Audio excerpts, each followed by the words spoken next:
And the verse reads, two are better than one because they have a good return for their labor.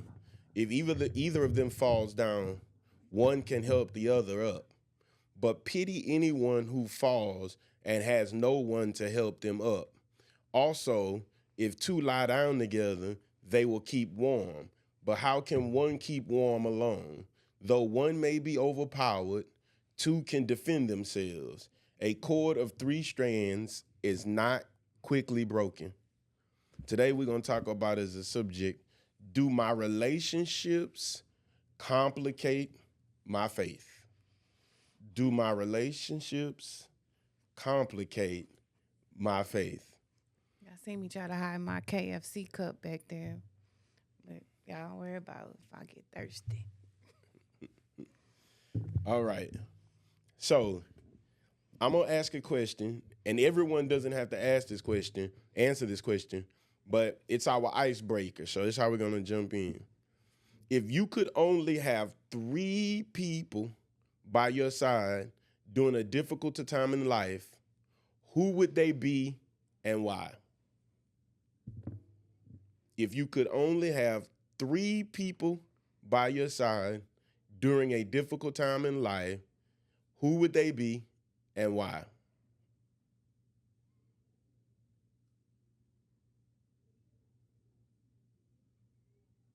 I know it's a thinker question. It's not an easy one. We'll give y'all first grabs and then we're going to swing in it.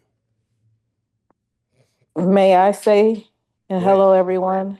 I will have my husband, first of all, my father, and my children. They will be my My 3. father, my children. All right. I can get with it.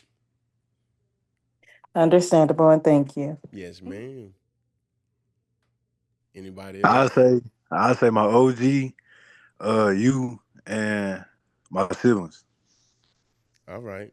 All right. I'm Okay, with you. everybody's giving us who, but there's no why. Oh yeah. Okay, why? Cause Brian know how to cook. You know what I'm saying? Mom. I don't know about you, mom. But then siblings. You And know what then I'm he give saying? you cooking. He done Entertainment. ate my food all his life. Yeah. I'm saying though, like, So, okay, you cook it too. You know no, what I'm saying? I don't and he want said it. and he said that he needed his siblings for entertainment. Yeah, I see. All right. All And right. the reason why I said my husband is because he's my rock, he is my Uh-huh. confidant, and he is my protector. My dad, he don't play about me, and then my children, they rock and roll with me too. I So feel you. I that's my feel you. reason. Unconditional agape love, we all give each other. I'm with it. I'm with it. Thank I'm you. with it. Yes, ma'am. Anybody else? The question is, if you could only have 3 people by your side during a difficult time in life, who would they be and why?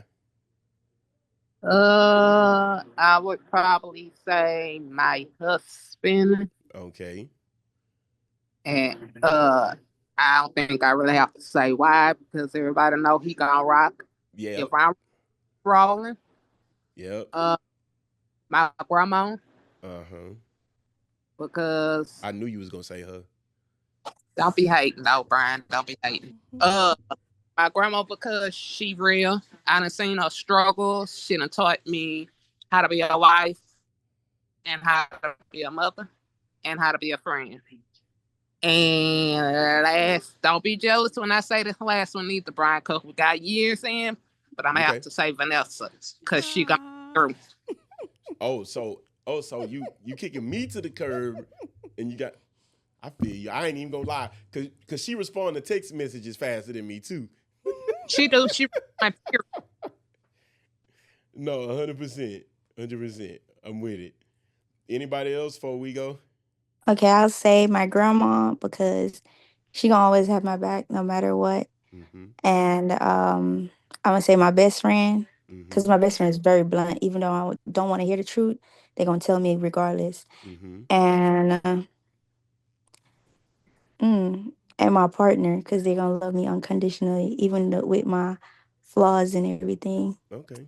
All right. I'm with that. That's a good one. That's a good one. All right. You want to go, Bay, or you want me to go? You can go, and then I'll go. Yeah, I know it's hard to go, huh? Yeah. Yeah, I know, because you got to think about your parents. You got to think about your children. Mina is definitely on the call, so I we cannot mean, bypass Mina. that's like 30 plus Yeah, years. I know, I understand. So I'm gonna go ahead and go. So if I was in the most difficult time of my life, and I had to be three people that was with me, and why, I'm gonna tell you who they would be. They would be Vanessa, my wife, Derek, my partner, and then I would like my parents to be a unit. So it would have to be my Nah, you mom gotta and my pick dad. one. Nah, I It can't. is a chopping block. It's got to be both of them, because my mom's gonna be my motivation. But if I need somebody to fight or I need some finances, I need my dad to show up. You know what I'm saying? So they're a team. And then I say Derek and I say my wife, because I know my wife gonna rock with me. I know she gonna have my back. I know she gonna pray. And then here's the kicker: her and my mama so tight. I know that I'm gonna have a prayer team, not just a prayer partner, right? And then my boy Derek, because even when I was going through some rough times in my own life, like, he's the type of person who gonna show up. He gonna keep pushing me. He gonna tell me what I don't want to hear. You know what I mean? Like, I can count on him to be present. Okay. I get that. So I would have to say my family as a unit. Oh, that's a good one. Yeah, I That's a need good my one. family there. And which includes my family. That would be Mina, because I've had her all my life. Mm-hmm. So definitely my family. And then my parents as a unit. And then the yoked community. That's a good Because I mean, everybody brings to the table something Experience. that I need. Yeah. Experience, Imagine. wisdom, knowledge, something that I can lean on, or that they'll just be talking and passing conversation and I can pick it up from. I know if I go to my girls that I text all the time, they will text me. Mm-hmm. They'll be like, "Look, girl, you got it." Send me some encouraging words or something like that. So yeah, I'm gonna have to cheat, and I'm gonna have to do groups. Okay. All right. So let's dive into our discussion questions. All right. So our first question deals with faith and friendships. How do our friendships and our relationships reflect our faith? Do we believe that? I mean, do you believe that your friendships and your relationships are a reflection of your faith?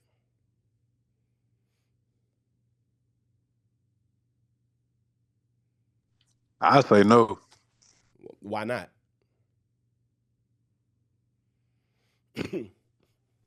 Uh, why not?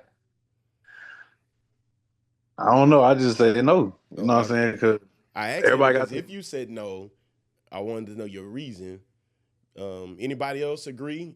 Do you believe that your friendships and your relationships are not a reflection of your faith? I say No, yes it and no. definitely reflects. Okay, so we got mixed. Mina, give me what you got. Well, of course, love and kindness. Jesus taught us to love our neighbors. You know Uh-huh. what I'm saying? So, I mean, we love, our friends and our relationship. And, we got to always be kind. There's forgiveness. Mm-hmm. Relationships aren't perfect, but, faith teaches us to forgive just as Christ forgives us. Mm-hmm. And then, of course, like accountability. I'm sorry, she's loud in the background. No, you're all right. Keep going.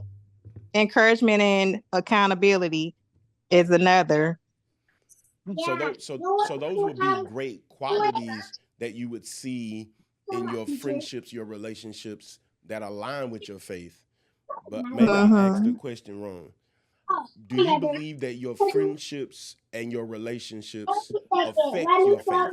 Meaning, is my faith a reflection of the type of people that I have around me? And I think that's why Can. Elijah said no. Yeah, it can. I Yeah. said yes or no. Huh? That's why I said yes or no. Okay, go ahead. Give me what you got. I'll say no in the verses because you can have friends that I have friends that are non-believers, Yeah. but it doesn't affect my. It allows me to actually give spoken to the word or put word in their life so they can understand who Jesus is.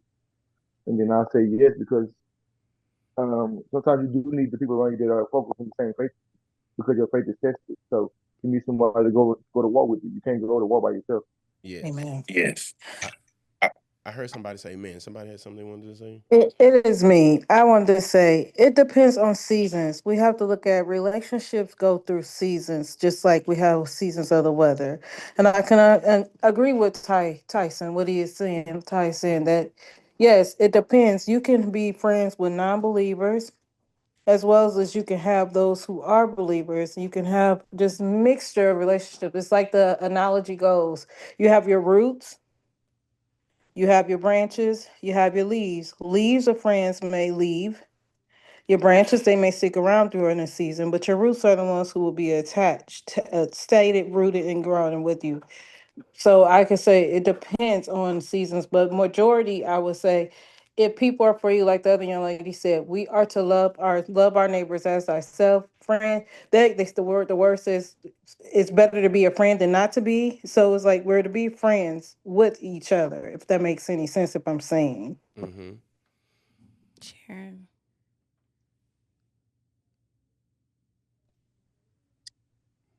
Um, sorry if I sound nasally. I've been sick. All um, right. You all right?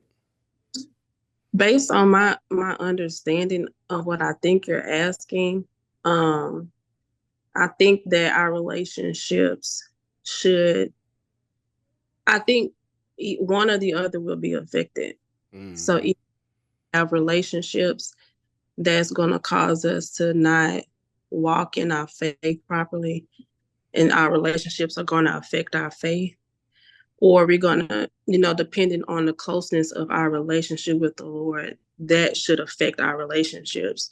So just like everything else in our life start to line up biblically, the more we are closer to the Lord and understand his word, then our relationship should as well. Yeah. And that may look like distancing from some people, not necessarily cutting them off completely, but um Limiting the exposure. Yep. limiting exposure. It might be, just however the Lord directs you, but your faith should affect your relationships because, the Lord tells us how to treat people, how to love people, and how to be friends and all that. But he does tell us how to do that. And he does tell us when, we got to cut some stuff off. And so I think that it does. I think if we really walking with the Lord, then our faith should affect your relationship. So I'm gonna say something to you, like, um, that really brings all of those answers to me into one place. So the reality is that my friendships and my relationships are a reflection, but they're also affected. And what I mean by that is my grandmother used to say, bad company will corrupt good morals, right? Proverbs 13:20 says, walk with the wise and become wise, for a companion of fools suffers harm. Now I'm gonna tell you why I said those two things. Because in your relationships and in your friendships, you have to understand your assignment. Like, like I agree with Justin. I agree with Tyson. Um, I Mina. have Oh, Mina Mina, too. Mina. I have some friends who are not necessarily Christians, but in that relationship, there is also an assignment, Yeah. right? Like, there's certain areas of my life that my friends who aren't Christians don't have access to speaking to, right? We're not going to sit down and discuss certain things that I feel like God may be saying to me because they might not be able to give life to it, comprehend it, relate to it, right? it doesn't make them any less my friends. It doesn't um, destroy the relationship, but it does determine the access, right? And so, but then I got friends who are we walk in that same agreement with our faith that there are certain things that happens in my life that those people have access to at a level because there's encouragement, there's things that they can say to me and speak into my life, and confirm or convict about things that's going on in my life because we have a place of agreement, which leads into that second question, which is about it's really got our name in it, but it's about being unequally yoked. Have you ever had a relationship, friendship, dating, family that made it harder for you to follow Christ? I think it'd probably be a lot of amens in here on that one. Hey, Josh, you might want to mute your mic, my boy. Oh my bad. No, you good, boss. Um, I'm gonna ask that question again. Have you ever had a relationship, whether that be friendship, dating, or family, that made it harder for you to follow Christ? I would say yes, especially like if when you're initially, coming out of the world, um, and you're trying to. I mean, because I know specifically that I had a friend, and I just knew we was gonna be friends, till we was old women, because we just got along so well. But once I really started really focusing and taking my walk seriously, it was even hard just to have just regular conversation. It was like something just felt distant. Nothing happened. We didn't get into it. We didn't fall out or nothing. It just distance just started happening, and I had to accept the fact that we couldn't be as close as we used to be because of the direction I was going in. And they would talk like they were going in the same direction I was going in, but their fruit didn't show that. And that's what the Lord had to show me. It was like, yeah, they talking it, but watch them. That's why I'm kind of separating you, because it's not they're talking about it, but they're not walking it. And now you was talking about right. I was talking about it at once, but now you're actually walking it. So that's where the distance is coming from. So um that that happens, that happens sometimes, and it doesn't mean that anything happened or that they're bad people, but it's just God knows better than we do. So we just kind of gotta accept that Exactly. shift. Exactly. And that sometimes that's hard. Like Yeah. being real, like I've had friendships where I'm like, I know we not going to the same place, but can we keep this relationship that we have?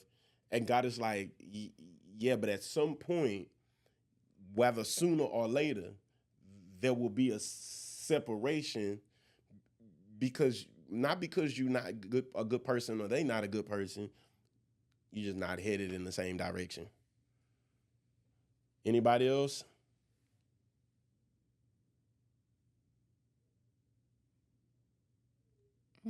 I can say the same. Hey, Brian. Hey, Vanessa. Hey, I could say the same in a past relationship where I thought things would change because we weren't equally yoked, and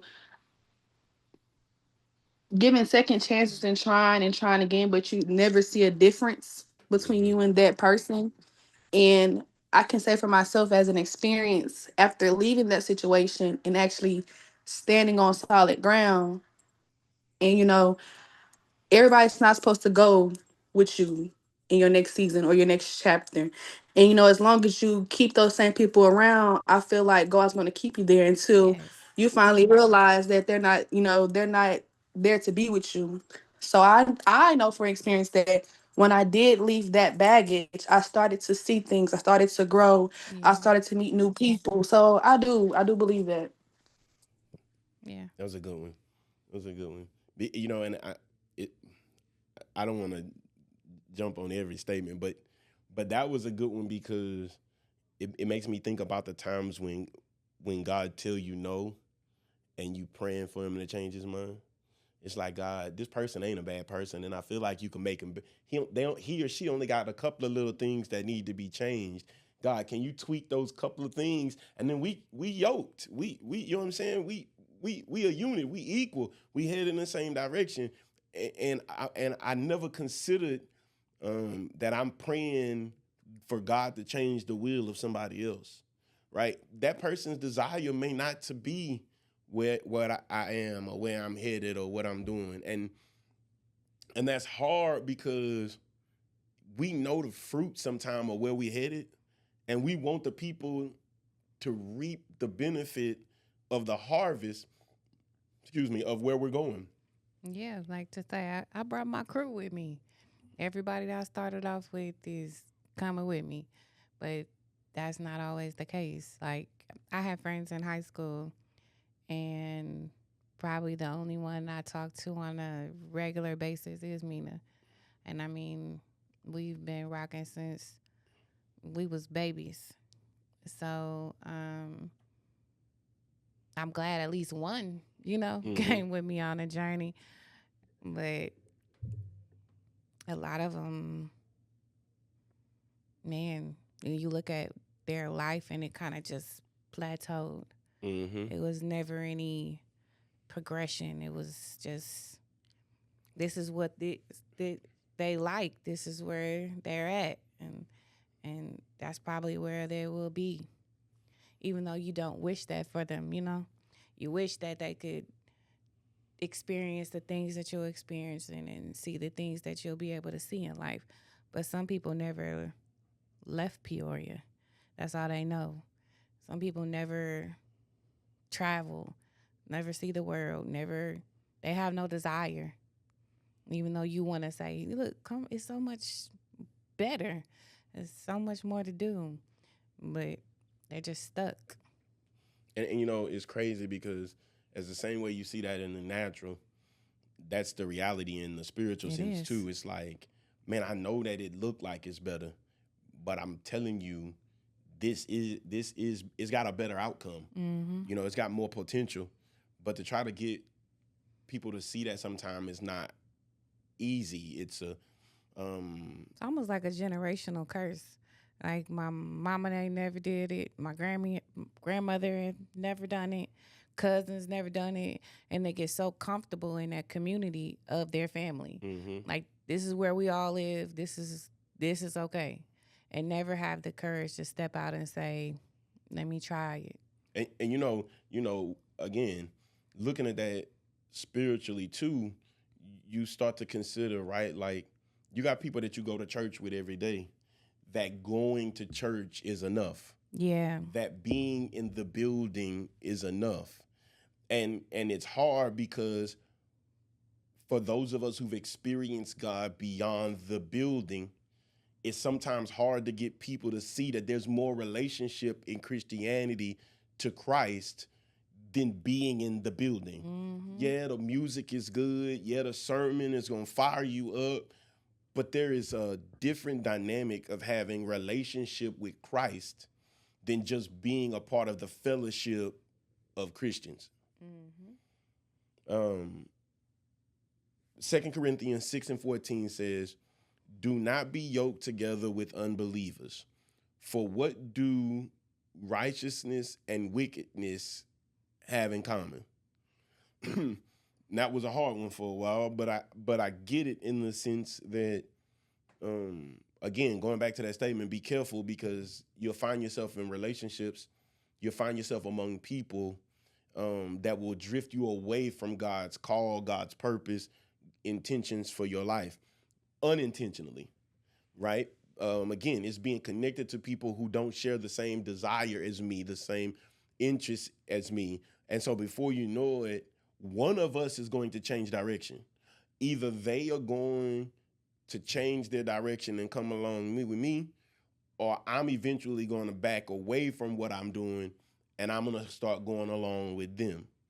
Because the conversations stop being about that. Mm-hmm. You get around people that are uncomfortable with talking about God, you'll stop talking about him because you don't want them to feel uncomfortable or you don't want the awkward conversations. So you'll stop talking and then you'll start listening more to what they're talking about and that'll become your constant.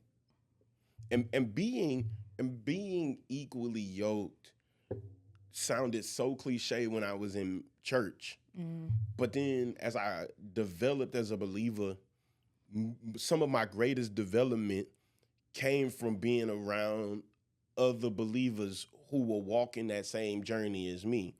See, I tell people my story is, I'm a PK. I grew up with a dad who was a pastor, but my salvation didn't happen because my dad was a pastor. It happened because my friends made being a Christian both comfortable and cool.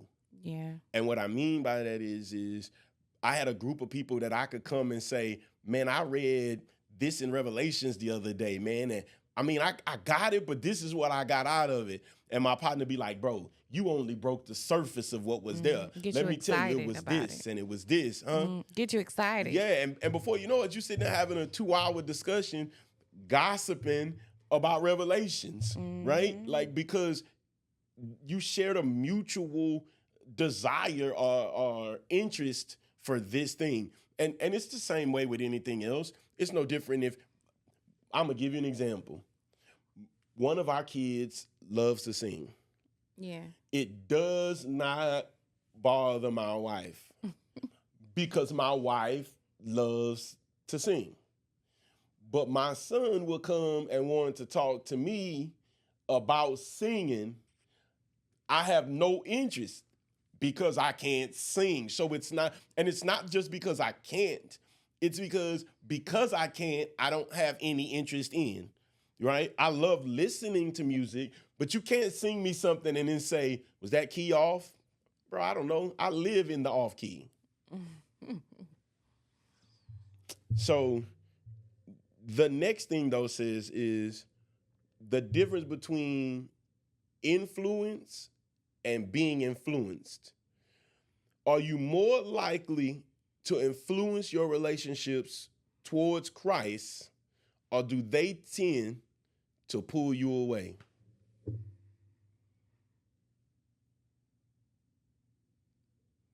Are you more likely to influence your relationships, or are your relationships more likely to pull you away? I personally believe for myself that I am able to influence and not to be basically pulled away. Mm-hmm. Um, Always, my walk with Christ, I started as a child. I had to be the oddball out, even amongst my siblings, amongst my cousins, because you grew up with your cousins as brothers, sisters. I was always the one to say, no, that's not going to be the right thing to do. I'm not going to join in all of these things.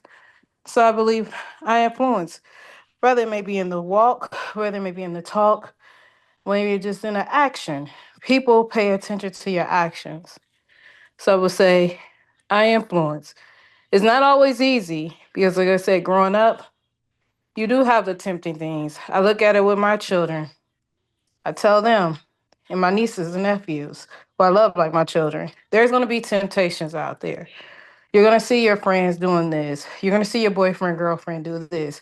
But you make sure it lines up with you if it's right and also with the will of God.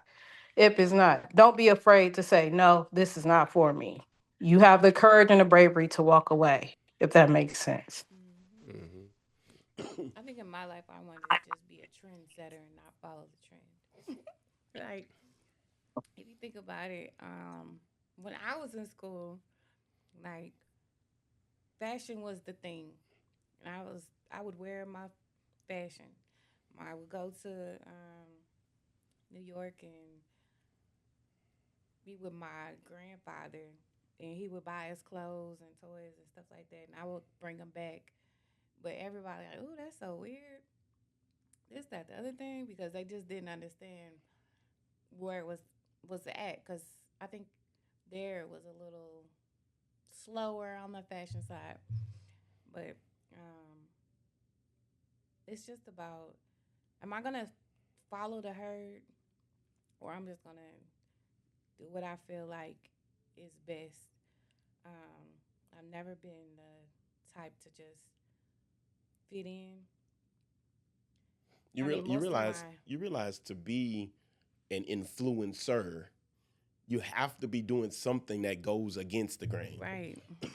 When you go to social media, YouTube, let's use YouTube for example, and you see people like Mr. Beast. I don't know if y'all ever heard of Mr. Beast. This is a shameless plug for him probably, but there's a guy on there named Mr. Beast. He has the #1 YouTube channel in the world. Mm. But he started his channel doing stuff no one else was doing. And what I mean by that is when he started his channel, he went viral by simply calling the pizza man to deliver him a pizza and then tipping the pizza man $300-400. And then recording a video of the pizza man's expression or how he responded to being appreciated. Mm. And it took off. And so what I'm saying is to be influential, you got to be doing something different than everybody else. Mm-hmm. So when you think about your faith, to be influential, not only do I have to be doing something different than everybody else, but it's got to be producing something different than anybody else that everybody else says, man, I need that. Yeah. You know what I mean? And And it doesn't necessarily mean money. The confidence you have when you're doing it is something else. You know? Yeah. That plays a big part in it too. Because if you come in and you doing something else and you waiting on somebody else to notice or give you validation or give you their opinion, then it's gonna crush you. You're gonna fail in that every time. But when you living in it, you living in like it, unapologetically living it, because it's producing for you what you already want, right? I already got peace. I already got joy. You know, I got confidence. You know, I got faith. There's these things that I have that I'm living in because of me going against the grain. Yeah. Right? And I'm not waiting for an audience to applaud me and say, oh man, Vanessa or Brian or Sharon or any of those are killing it. No. I'm living in this and you just getting the opportunity to witness me kill it and then learn from it and apply it. Yeah. And I mean, I feel like that's why I can go into my workplace and talk about God. I can go wherever I want to and talk about God. I mean, Sharon, she was one of my coworkers. Mina, we grew up together and we share the same faith. And pretty much anybody we meet, like when we went to the party, it's easy to talk about your faith because it's in me. Can't nobody tell me that it's not it. And we do it. It's effortlessly, sweatlessly, everywhere. And, you know, my wife is funny because I feel like God has been charging us not to be just to be influential or try to be influential at the big picture level, but like something simple as we went to Hibachi yesterday for our anniversary, and while we were there, you know, when you go, I don't know if y'all ever been to Hibachi, but when they take you to Hibachi, unless you got a party at 8, you're gonna be sitting at the table with another family, right? That's just the way it works. And we just started sharing with the people and talking with the people at the table across from us. We didn't even initially. I didn't even know if we spoke the same language because they were speaking Spanish to each other. Right. But then it just kind of intertwined, and before you know it, we were having discussions about everything. Why? Because there is something about you that exudes confidence, faith, influence, certainty. You see it in you, especially when it's not just routine. I go to church, I read my Bible. I go to church, I read my Bible. No. I'm praying. I'm spending time with God. I have relationship with God enough to know His voice, and I see those things begin to manifest, begin to unfold, but to come to life in my everyday life. And also being safe and approachable. Yeah. Like, you don't want people to be afraid to talk to you. Like if you're walking around looking mean and you look like you just going through. No, it's hard for a person that's struggling with their faith to come to you with a faith question because they don't know what they're gonna get. All right, so we're gonna jump around a little bit because I know we got more questions than we're gonna really get to tackle tonight. But here's the next one. Ooh, I think if we have any talkers in the room, somebody gonna say something on this one. I believe this one. You ready? Boundaries in relationships. How can you set healthy boundaries with people who may not support your faith?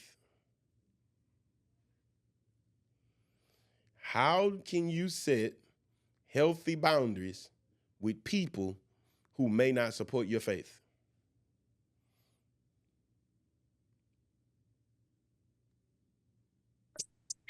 Okay. First up, I could say, make sure, as Christ says, we do all things out of love. Mm-hmm. Love is the first action with setting boundaries with who does not support your faith. It does not mean you have to come off nasty, rude, or anything, but you can just express, I love you as well as I love Christ and I love myself. This is the walk he has for me. And also, as something Vanessa said, it's not like you have to push your faith onto other people. I'm a big actions prove. Let your actions prove to pull them into Christ, Yeah, and that would take the place. yeah. Live it. Yeah. Anybody else? Yeah. Excuse me. I'm actually reading a book right now about boundaries, and what I'm learning is, first of all, the boundary is not for them; it's for you. Mm-hmm. And so the boundary is not to make them do anything, but it's to just, have your boundaries for your protection. So if you having a boundary with somebody who doesn't respect your faith, say they doing whatever, and just say they're a drinker, and you trying to, you used to be a drinker but you're not anymore, but man, they a heavy drinker. I mean, they be getting down, and you just don't want to be around that because you're overcoming it. Well, then your boundary will be, when I'm hanging out with you, could you not? Well, you can't have them do something. If you're going to drink, then I won't be able to come to the dinner. Yeah. Or something like that. The boundary is for you. And so the best thing that you do with people that you have to set boundaries with is you have to stick to it. Because they're not going to believe you if you don't stick to Yeah. whatever your boundary is. They're going to be like, oh, she always say that, but she ain't going, she ain't going to blah, blah, blah, whatever. So the boundary is like the other lady said, you don't have to be aggressive or rude or mean or none of that. But you do need to be consistent with whatever your boundary is and stick to it. Otherwise, you won't they won't respect your boundary. Either they're gonna respect it or they're gonna kind of drift off, and that's okay too, because your boundary is there for a reason to make sure that you stay doing what you're supposed to do. And it may sound crazy, but sometimes your boundary is the witness. Like sometimes your boundary is the witness. I can't tell you how Yeah. many times. So I'm gonna use myself example. Boundaries used to be hard for me to put in place. Not because I understand exactly what Sharon just said. Boundaries were for me, but I was uncomfortable with putting boundaries in place because of how I thought or processed my boundary would make someone else feel. So it was like, okay, I'm not gonna put no boundaries. I'm gonna just let it run its course. You know what I mean? And then before you know it, instead of them being uncomfortable, I'm uncomfortable. But not just uncomfortable. I found myself in places where we were having discussions, and because I didn't put a boundary, I compromised my faith in representation in front of them. And so they were like, well, you said this, but you was all right with that. If you wasn't all right with that, you should have said it. you know? And so sometimes that boundary is for me, but it's still giving witness to somebody who's around me, who's saying, okay, he really serious about what he doing. Something he's experienced or has encountered has literally shifted him to a place where he he understands that I gotta give that up to do this here. Mm-hmm. And so sometimes the boundary, not sometimes, all the time, the boundary is healthy for you, but sometimes that boundary is a witness to somebody else. That's good, Brian. If I can just give a quick example. Go ahead.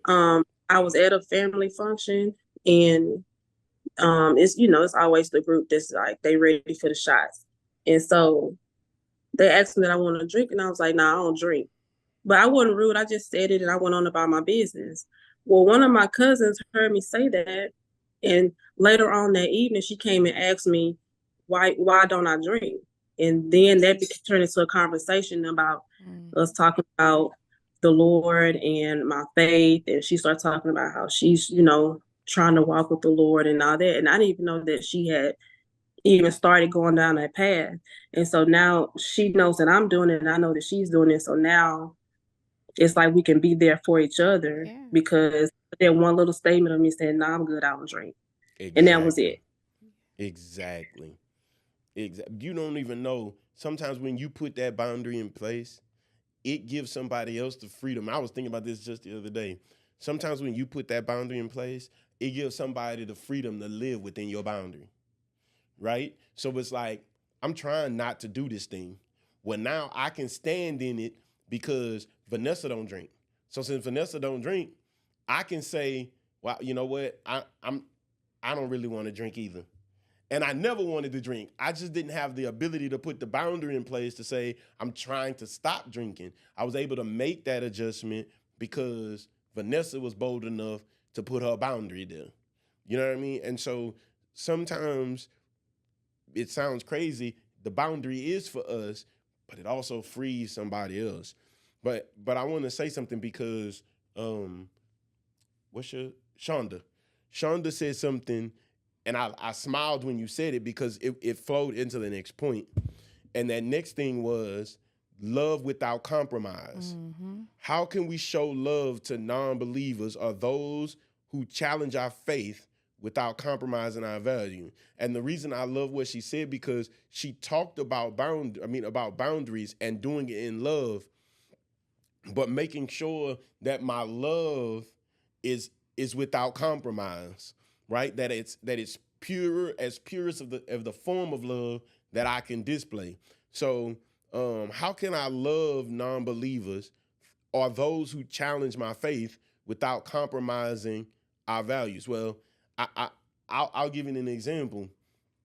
Witnessing to people who don't share the same views as you, sharing the love of God with people who don't even love God or have a relationship with God, let alone the type of relationship that you have with God, being able to share that in a way that doesn't compromise my faith, but doesn't demean or diminish or destroy them either.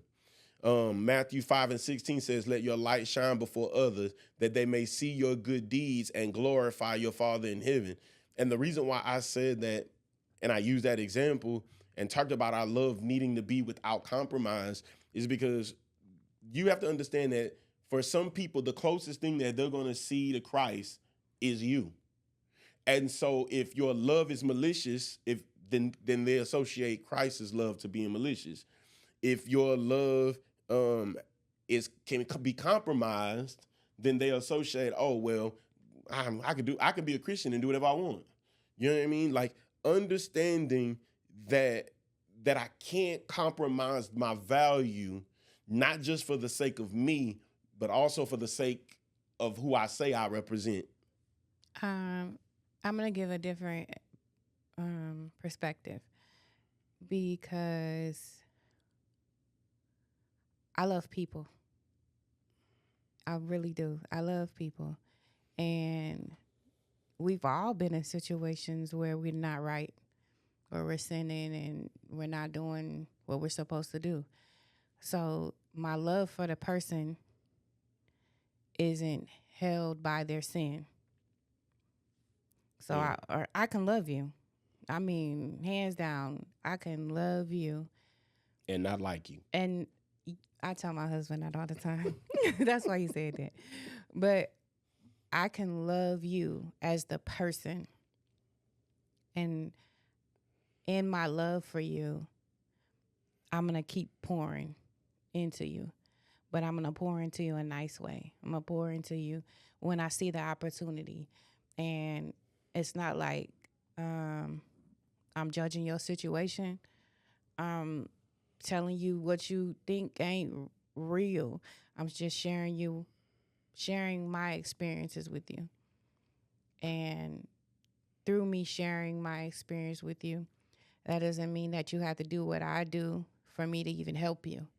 Because there's been situations where we may not have believed the same thing, thought the same thing, but if you needed me, I would show up for you. And I would tell you why I'm showing up for you. I'm showing up for you because God has loved me in a way that when I wasn't right, he still showed up. When I didn't love him like I was supposed to love him, he still showed up.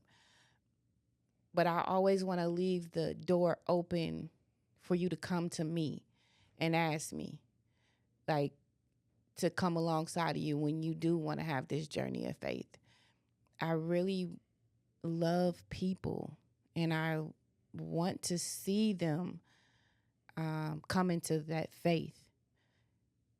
But sometimes I'm just watering it. You know what I'm saying? I'm just watering, hope, praying somebody else come alongside and throw some water on it too. And it can be a long process. You know what I'm saying? It may not just be overnight, but my love for the person isn't confounded by their sin or their disbelief. Yeah. So I know I said we're not gonna get to cover all of them, but I felt in my spirit real heavy all day that this one, number 9, is one that we definitely needed to touch before we close. But when relationships hurt, like how do you handle relationships that have caused you emotional or spiritual pain? And what role did forgiveness play? Forgiveness was my covering. When relationships hurt. And here's the thing, and I'm gonna read your scripture, but here's the thing. No relationship comes without its positive and its negatives. Mm-hmm. So even in even in some of my healthiest relationships, I've still had to deal with the pain, right? Like something didn't go right. We didn't communicate something the right way. Something went wrong. And having to understand how to handle the emotional and the spiritual pain. And going back to what you said, forgiveness was not just necessary, it was essential. Yeah. It was a requirement. Colossians 3:13 says, bear with each other. Forgive one another if any of you have a grievance against someone. Forgive as the Lord forgave you. And I know that sounds crazy, but I really want to jump back, almost back to what Sharon said. My boundary is for me, but my forgiveness is for me too. Yeah. Like my forgiving you releases me. It frees me. And I know sometimes that's hard, right? Because we don't really know sometimes what is the healthy way to forgive. Yeah, but there's two types of hurt. Yeah. Like it's intentional and unintentional. No, 100%. So if you intentionally tried to hurt me, it's even harder for me to be like, I forgive you. Because you know what you was doing. Yeah. But you just didn't expect me to call you out on it. you know what my lesson was in forgiveness? I was so caught up in the idea that to forgive somebody means I had to forget what they did. Oh, I'm not forgetting. But the more I prayed about it, the more God made me understand that forgiveness was not about forgetting the incident. Mm-hmm. It was about the emotion, the spiritual place that I went when I thought of what you did to me. If every time, if when I think of what you did to me, my mind immediately goes to a place of anger, rage, aggression, I haven't forgiven you. Yeah. Right? But to truly forgive you doesn't mean I have to give you Full access. full level access again. Yeah. It just means you no longer impact me in a way or affect me in a way where if I walk through the grocery store and I see you, I'm crying. I'm crying. Yeah. You did it. No. May I say something? Go ahead. I am currently dealing with a situation, and Vanessa is aware of it. Yeah. That everything was done intentionally, and it was by people you love, family. I love family, Yeah. and so my thing with both of you are correct. I forgive them, and the forgiveness, as you said, the other young lady said it too. My boundaries are for myself. My forgiveness is for myself. Mm-hmm. My boundary will set me free, healthy boundary. My forgiveness sets me free. But it's also like you saying, I don't forget, but I also ask God to take away that remnant of what they did, that hurt, that Mm-hmm. pain, that distraught, that agony, that all of that. I choose to then start choosing to walk still in love, because just because they hurt me doesn't mean everyone else around me, whether it's a perfect stranger, whether it's my friends, doesn't mean my husband, it doesn't mean they are out to hurt me. Yeah. And Mm-hmm. so it is a choice. It is. Forgiveness is a choice of yours. God gives us that choice to forgive. For yourself. It does hurt when people do things to you, whether it's intentional or not intentional. And Yep. I haven't wronged you, but you Yeah. come and wrong me. It Yep. hurts. Yep. But acknowledge that hurt, acknowledge that pain, but also keep choosing to let yourself heal and go through the process. Forgiveness to me is not a one night overnight You thing. just It took the Thank words. you. takes I was getting ready to say Thank that. you. That was the it next thing I was getting ready takes to It's a say. process. it It is a takes a process. process. You can Yeah. Free be you can yourself be in what knowing that. Yeah, it Free is. yes. yourself in knowing that. I think sometimes Yes. people are so hard on themselves because it's like, oh, No, I thought I was grace, over purchase it. of grace. Yeah, no, Mm. no, no. I thought I was over it and I saw him and I got mad all over again. Like we Yes. good, but we ain't that good. I No. mean, we all Yeah, right. yeah, Like yeah, yeah, we may yeah. be I able just to had, not to put y'all in my business. I just had my pastor, my brother. My Mm-hmm. husband is also in the ministries. He's a pastor, minister. I just had them both sit me down and have a talk with me, and it's like, you need to come back. You need to come back to the church. You Mm-hmm. letting them get the upper So hand, are and I you was like, going? That's what I want to know. Cause I remember we Vanessa, had this conversation. Vanessa, you my sister, not by blood, but you know. Yes. Pray for me. I am not. Yeah, I told them keep praying with me, because Okay. I just don't want to go to the points of me lashing out, because Yeah. what they did, I could turn the other hand. What they did to me, I could turn the other hand, but God Yeah. said, no, it's not my battle. He got this, and I got to trust Yes. it and Yes. continue to go through my healing after losing my mother Yeah. Yeah. and what they did. And, Like, and, just and you got to heal. understand, forgiveness is a part of the process of healing. But on the Yes. journey to healing, there's some things you still can't expose yourself to until you've been healed, Mm-hmm. right? And Like that's where I'm I at. don't I think try to people explain I to don't think them people that should tempt themselves by saying, "Okay, God, I'm going to you for healing, but I know I'm not healed, and I know I'm not ready to deal with said situation. It could be people, it could be whatever. Not mhm, ready to deal with said situation. You gotta go when God say go. Right. You gotta go when God releases you, and you and are and correct. and that's You are hard. correct. That's hard because people sometimes will see your action and be under the assumption that there is still anger there, and not understand that even when I come out of anger, I go into grief, Mm-hmm. right? And what I Correct. mean by that is you hurt me, I got mad. I've calmed down, I've healed enough now not to be mad, but now I'm having to deal with being hurt. Mm-hmm. And so now Yes. God has to heal me in that hurt place, right? So I can be whole again. And so, Correct. but sometimes we hurt ourselves re-injure ourselves by putting ourselves in those positions sooner than God has had time to mend. Not just mend, but also give direction. That's like your scab theory. Remember when you were talking about that? Yep. Like, Peel that scab off and it's still bleeding. I might leak on you. and I know that because I'm gonna tell you something. I went through a season in my life where I was hurt in ministry. And I found myself pulling away from ministry.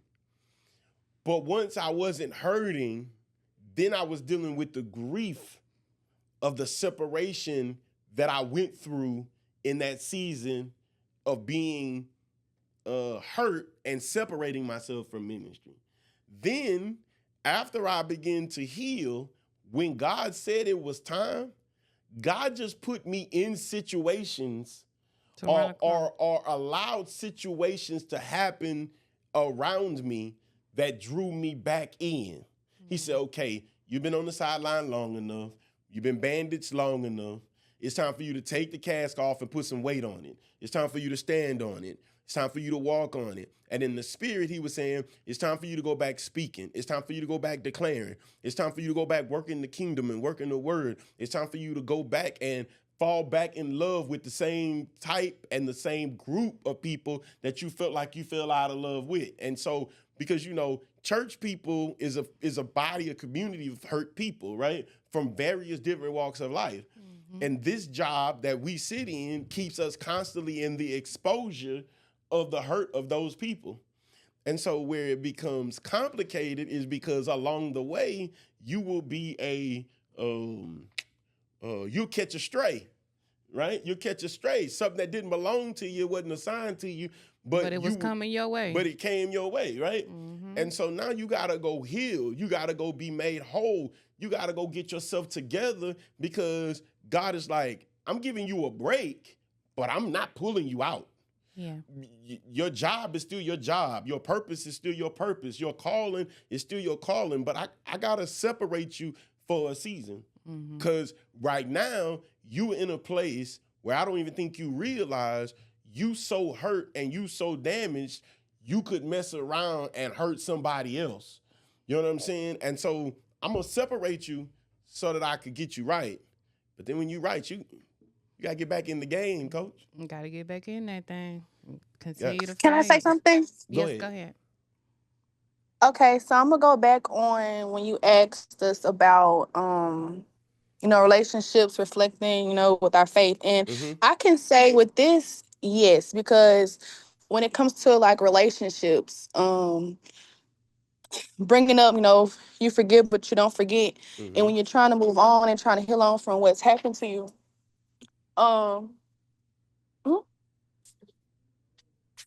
when you forgiving, when it comes to forgiving, don't forget, trying to move on, healing from your past, going on to, the next relationship. I can say for myself, I had to learn how to be alone. I didn't know how to always be alone. It's like I always had to talk to somebody or be with somebody. So when God set me aside after leaving that baggage alone, moving on to my next person, he gave me a person that was able to help me heal, knowing I don't know how to be alone. Yeah. And like so I can say that with that person, knowing the things I've been through, that's where faith comes in with the both of us, because now we're both going into something that's uncertain. So now I have to know, are you able to have enough faith to know to go here, to go there, or, you teach me as I teach you. So I can say forgive, don't forget, but also have enough faith within yourself to know that you're able to keep going. Yeah. Because you also got to understand, going back to bringing what you just said back to scripture. Scripture says, greater is he that is in me than he that is in the world. And so if God dwells within you, you got to go spend some time with you. You got to go spend some time with you and him to heal in some places. But then also I agree, there's a portion of this journey that we walk alone, and then there's a portion of this journey that God sends people to walk along with us. right? I was gonna say something. Go ahead. Sorry. Going back to what the scripture says, it says, "Bear with each other." Yeah. I think that's important. Like when you're working through that process, it's like you got to give me a little something. You know what I'm saying? Like you gotta be able to see yourself when you were weak there. You know what I'm saying? Mm-hmm. Or give some grace from somewhere personal, because it's saying bear with them. Bear with me. Bear with them. Like, understand. Like, give them some empathy from a place. And if I can bear with you, that means I'm taking on this load with you. You're not taking it on by yourself. We doing it together. Because I remember when I was there and I could see you as you was there, and I can take you to where I was, and I'm sharing my story after you telling me what's going on. And I'm saying, okay, I know we can make it through this because this is how I did it. So I'm bearing with you. I'm forgiving you because I love you. I'm forgiving you because I don't want to make this moment a lifetime. And it's funny because I swear I was like trying to right, but I gotta jump real quick. This point ties into this one right here, and this the one I'm gonna try to go head us on out here on. Proverbs 27:17 says, "As iron sharpens iron, so one person sharpens another." Yeah. Understand that as hard as this may be, as hard as this may sound, in godly relationships, there are times that God has sent people into your life to sharpen you. To sharpen you. I done been through the ringer. I done been through in relationships. I done been through with family. And then God sends you somebody you can call family. Yep. And they begin to bring hope and begin to bring life and begin to revive in you the qualities of family because they bear the qualities of family. You know what I mean? Mm-hmm. I'll give you an example, and she don't even know this, but I can use this as an example because I think I know I can. So I met Sharon in a low season, and I'll tell you what I mean by that. I met Sharon coming out of a student ministry job sooner than I thought I was going to, as a student pastor, to go work at another ministry as a student leader, right? Mm-hmm. One was a paid gig. The other's volunteer. The other was voluntary, right? But I kid you not, I watched Sharon do it with a love for the kids. Mm-hmm. I watched Sharon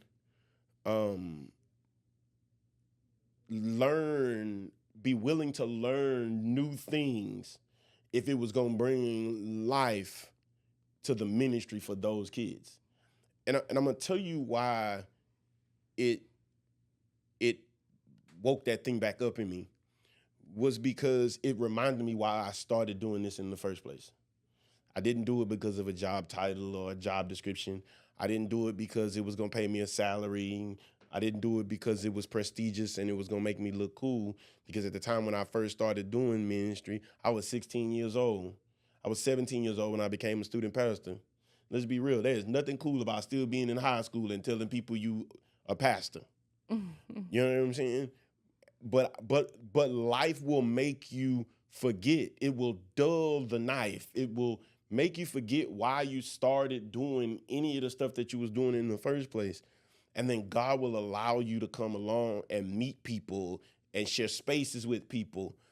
Sometimes it's in close proximity and sometimes it's from a distance, but it's still enough that it revives you, it jumpstarts you, it catapults you back into that cycle of saying, It reignites. yeah, something in reignites you. that fire that says, Yeah. not only I can do this, but I'm going to do called it. to do this, and I'm going to do this. Yeah. Guys, and so just remember your relationships matter, both positive influence and negative influence. And most times we only talk about it from a negative place, but the reality is there's some relationships that you have that are positive, but they have negative moments. Know the difference between a negative moment and a negative life. Yeah. Know the difference. Know the difference, because sometimes the negative moments is where God brings to light and exposes you to you and them to them, right? When you have a negative moment. But when you have a negative life, yeah, there's a possibility it's something we need to evaluate about how we doing life together and where you dwell, right? But when you're having moments, and I think it's crazy because we've gotten to this place in life where we blow up Emphasize the moment. and kill the relationship behind a moment. Yeah. You walked away because of a moment. You ended a friendship because of a moment. You stopped going to a church because of the moment. When, if you really stood back and looked at the picture, it's 365 days in a year. You had 20 bad days and you ready to give it up. And God is saying, not on my watch. So with that being said, just remember, guys, a Christ-centered relationship, Christ-centered friendships, they matter. But be aware as to the assignments in your life and why God puts people in your life and why God puts you in some people's lives, because it matters. It matters. I think our pastor preached a sermon one Sunday. Motives matter. Yeah, they do. And the reason that God put us in the places we in, they matter. So I'm gonna pray for everybody on the call, and then we gonna get off the call. All right, everybody bow your heads. God, I thank you for this opportunity. I thank you for what you're building in us. I thank you for community. I thank you for your miracles, your signs, your wonders. God, I thank you for what you're doing in our lives, both seen and unseen. God, now I pray, God, that you touch every individual under the sound of my voice. Bless, keep, continue to nurture. God, continue to show yourself to us. Continue to walk this journey and this walk with us, and let us see you for who you truly are, and let us see ourselves for who you've truly called us to be. Protect each and every individual as they slumber. God, continue to enlarge the territory of this ministry and the people in this ministry. I pray for finances. God, I pray that you touch Sharon's health. Heal her, God. Touch her from the crown of the head to the soles of her feet. We declare full restoration in the name of Jesus. God, just continue to move and continue to touch, continue to grow us. Is our prayer in Jesus' name. Amen. Amen. All right, guys. We appreciate you guys. Love you guys. We'll see you again next week. Thank y'all so much. All right. Man, Love have All a right, good you. Mom. night, guys. Love you all. You too. Bye, y'all. Bye.